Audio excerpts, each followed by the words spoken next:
Hi everyone, this is Berry, and today I just want to talk about under Trump administration. This topic is trending anyway, but it does affect trans people along with other people as well. Um, I want to start by saying that I have nothing against Trump. Okay, um, I don't know. It's a mixed feelings, but I'm scared as well at the same time.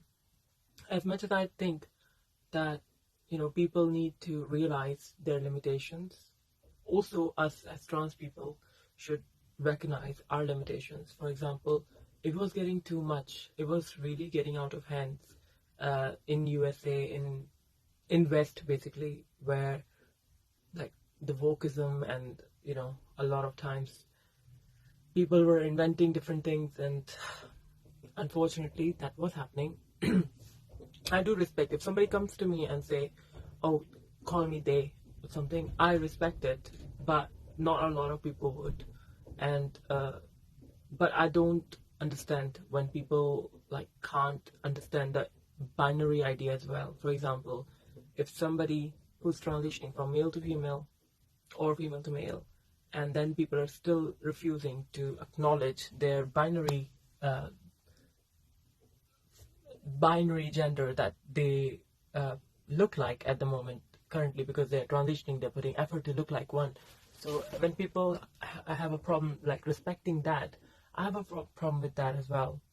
So why can't people just respect other people and their gender? Like, I can understand you can go wrong with the weird pronouns, for example, but when somebody's looking like a she, and or somebody's looking like a he, whether they have transitioned, they're not biologically she or he, but they're looking like one, and if they're referring to themselves as well the same way, then what's people's problem to not respect it, or how hard it is for them to respect? But anyway, what is scary is about the female prisons and stuff. Um, like now, if a trans woman is going to prison for anything, then they will go to like male prison. And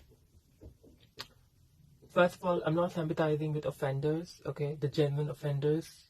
If somebody has committed a crime, they deserve that punishment. But I'm talking about there are people who are falsely accused as well. There are people who are attacked and then they retaliate, and sometimes they have to still serve the punishment, like behind bars, even if it's for the short time, but they have to.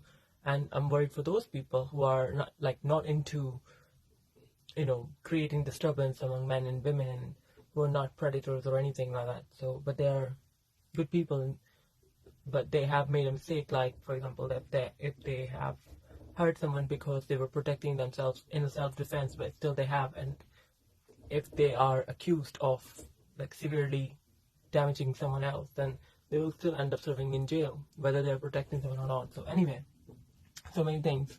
And yeah, that thing's scary as well, like trans women in male prison.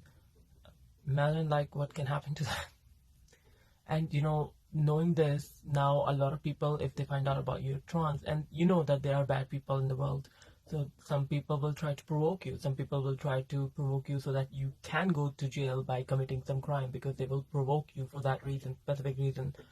And all that crap that's coming. But at the same time, I do understand, like, how could they put those trans inmates in prison, female prison, the ones who have capacity to impregnate the female prisoners, and well, this is just something I can't comprehend. I mean, prison should be some place where you are serving punishment, not creating family and stuff. So, so I'm not blind, and I'm not blind from the fact that there are bad people everywhere. There are bad people in our community as well. There are good people in our community as well, and outside of our community, like normal biological people, whatever you call them. But it is scary.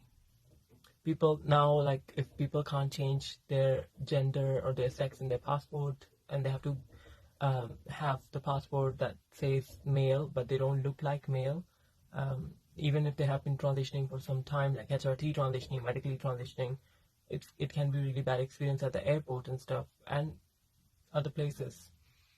So yeah, scary time we're living in. Like sometimes I feel like, okay, so for LGBTQ, it's like your rights are constantly at threats, because for 5 years or 4 years you're living a normal life, and other 5 years you're having disturbance. Somebody comes and just asks the question about the validity of your relationship. For example, if you're same-sex marriage or something, and or your identity. So, scary time. And in the same time, I don't have to directly concern with that because I'm not living in USA.